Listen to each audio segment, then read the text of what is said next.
कई लोगों ने यहाँ तक कहा है कि वो इसे मानने के लिए इस कानून को तैयार नहीं होंगे और देश में एक अजब तरीके का माहौल भी इस कानून के खिलाफ में कुछ खास लोगों के द्वारा बनाने की कोशिश इस वक्त करते हुए देखा जा रहा है। देखिए, वक्त जो विधेयक पारित हुआ है यह करोड़ों लोगों के लिए न्याय की एक नई शुरुआत का प्रतीक है, जो वर्षों से वक्फ संपत्तियों से जुड़ी अनियमितताओं और भ्रष्टाचार के शिकार हो रहे थे। लोकसभा के बाद अब राज्यसभा से भी वक्फ बोर्ड संशोधन विधेयक का पारित होना एक ऐतिहासिक फैसला है। यह एक संशोधन नहीं, एक सवेरा है और यह केवल कागजी सुधार नहीं बल्कि मुस्लिम समाज से पसमानदा महिलाएं, गरीब वर्ग के हक में उठाया गया एक ऐतिहासिक कदम है। अब वक्फ ट्रिब्यूनल के फैसलों के खिलाफ हाईकोर्ट में अपील संभव हो सकेगा। यह ऐसा प्रावधान है जो भ्रष्टाचार पर लगाम लगाएगा और लंबे समय से चली आ रही एक तरफा व्यवस्थाओं में पारदर्शिता और जवाबदेही सुनिश्चित करेगा। मैं इस विधेयक का पूर्ण समर्थन करता हूं और इसके माध्यम से न्याय अधिकार की ओर बढ़ते ऐतिहासिक कदम के लिए माननीय प्रधानमंत्री नरेंद्र मोदी जी का, माननीय केंद्रीय मंत्री अमित शाह जी का और अल्पसंख्यक कार्य मंत्री किरण रिजिजू जी को हृदय से कोटि कोटि बधाई देता हूं कि आपने देश के हित में, मां भारती के संतानों के हित में एक बड़ा निर्णय का ऐतिहासिक साहसी निर्णय लिया है।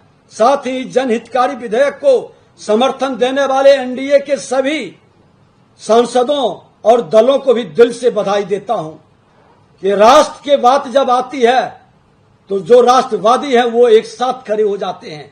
ये दिखाई पड़ा है और इस विधेयक का मुस्लिम समाज के भीतर वास्तविक समानता और विकास की दिशा में मील का पत्थर साबित होगा। यह एक संशोधन नहीं, यह एक नए सवेरे की शुरुआत है और बत्ती जो नहीं जलाते हैं वह रोशनी नहीं पाते हैं।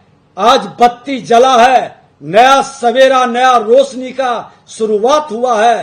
देश के अंदर एक नए वातावरण जो जमीन माफिया के रूप में आज एक बड़ा रैकेट हर जिले के अंदर, हर राज्य के अंदर अपराध की घटनाओं को अंजाम देता था, उस पर भी लगाम लगेगा। लेकिन कई ऐसे मुस्लिम संगठन है या फिर विपक्ष के नेता हैं तो मानने को कहते हैं कि तैयार विरोध कर रहे हैं, मानने को तैयार नहीं। अरे वो लोग विरोध कर रहे हैं जो भ्रष्टाचारी है, जो माफिया राज कायम करना चाहता था, जो जमीन माफिया के नाम पर अपना जमींदारी को बरकरार रखना चाहता है। बिहार के अंदर भी आपने देखा है कि जिसका पिताजी कहते हैं कि ये सब गड़बड़ किया, जमीन हड़प लिया श्रीमान लालू प्रसाद यादव, उनके बेटा कहते हैं मैं इसके लिए लड़ूंगा। बेटा बाप से बगावत कर रहा है। सत्ता के तुष्टीकरण की राजनीति में घड़ियाली आंसू बहाकर वोट के लिए इतना नीचे गिरेगा लोग। जनता देख रही है, हर जाति धर्म के लोग देख रहा है कि राजद कांग्रेस के कल्चर के मानसिकता के लोग रूप बदल बदल के कहीं भी चले जाएं, कहीं भी बैठ जाएं, इनके दिल में जमीन माफिया का भाव छुपा है। ये सब उघार होंगे और इनके जमीन जनता गरीबों के बीच जाएगा। लालू यादव तो ट्वीट कर कि मुझे अफसोस है कि अल्पसंख्यक गरीब मुसलमान और संविधान पर चोट करने का इस कठिन दौर में सदन में नहीं हूँ, अन्यथा अकेले ही मैं काफी था। अरे यही व्यक्ति है ना, क्या बोले थे डाक बंगला से लेकर के कई संपत्तियों पर, ये दोहरे चरित्र और दोहरी भाषा। खैर चला चली का बेला है, हम उन पर बहुत नहीं कहेंगे। श्रीमान लालू प्रसाद यादव जी, अरे जाते जाते कुछ पुण्य के कर्म कर लीजिए। बिहारी को जो आपने कलंकित और बर्बाद किया है और आपके अनुयायी जो आपके गोद में पल भर कर करके राजद के अंधेरा कायम करने का लालटेन लाने वाले का अंत का समय है।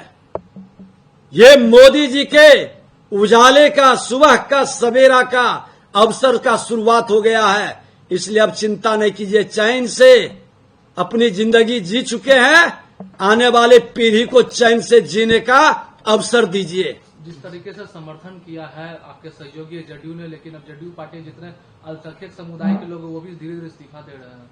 आप देख लेंगे बिहार में नया चमत्कार होगा। राजद कांग्रेस के मानसिकता की बड़ी हार होगी और राजद कांग्रेस के लोग चेहरे बदल के इधर उधर भी आ जाएंगे, वो भी नहीं जीत पाएंगे जो वक्फ के समर्थन में खड़े हैं। देश के हित में जब बारी आती है तो देश दल से बड़ा है, जाति से बड़ा है, धर्म से बड़ा है, परिवार से बड़ा है। देश प्रथम की भाव जिसके मन में होगा वही अब जनता के विश्वास पर खड़ा होगा। आरसीडी में 26 करोड़ की घोटाला की बात सामने आ रही है सर। 26 करोड़ का तो जो आरसीडी में आया है, हमने तो जांच के लिए और कार्रवाई के लिए लिख चुके हैं अपर मुख्य सचिव को, और हमने कहा था झारखंड सरकार से भी डिटेल मंगाने के लिए। और सिर्फ ये तो एक मामला आया है, कई जिले के अंदर इस तरह के खेल एक्स्ट्रा कैरेज का ठेकेदारों के बीच हुआ है। पर्दा जब खुले, ये एनडीए की सरकार है, ये राजद की सरकार नहीं है।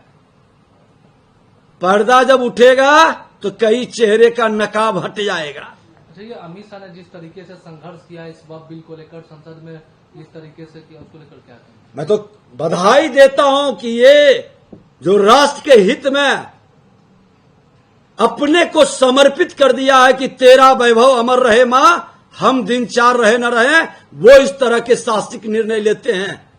और ऐसे लोगों को सम्मान देना चाहिए, लोगों को धन्यवाद और बधाई देनी चाहिए, नमन करना चाहिए कि जिन लोगों ने इतने बड़े फैसले भारत के हित में लिया है, राष्ट्र के हित में लिया है। सर, ये वक्फ बिल के बाद कहा जा रहा है कि जो गरीब मुसलमान थे, खासकर जो वंचित शोषित थे, पसमानदा समाज थे, तो उन लोगों पर क्या फर्क पड़ेगा? उनको जमीन मिलेगा ना। ये जमींदार लोग जो जमीन खा गए थे, बना करके रखे हुए थे, बड़े बड़े मॉल हॉल खेल खेल रहे थे, ये सब बेचैन है। अरे ये जमीन जो आएगा वो तो गरीबों को ही जाएगा।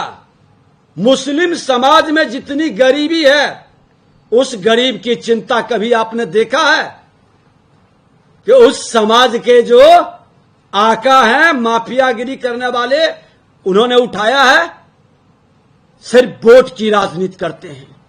राजद कांग्रेस उसका सौदा करता है और ब्लैकमेल करता है। ये मानसिकता अब बदलने की जरूरत है। सर, वक्फ बिल में जो संपत्ति था जो औने पौने भाव में बेच दिया गया, क्या उसको रिकवरी के लिए भी कुछ? माननीय न्यायालय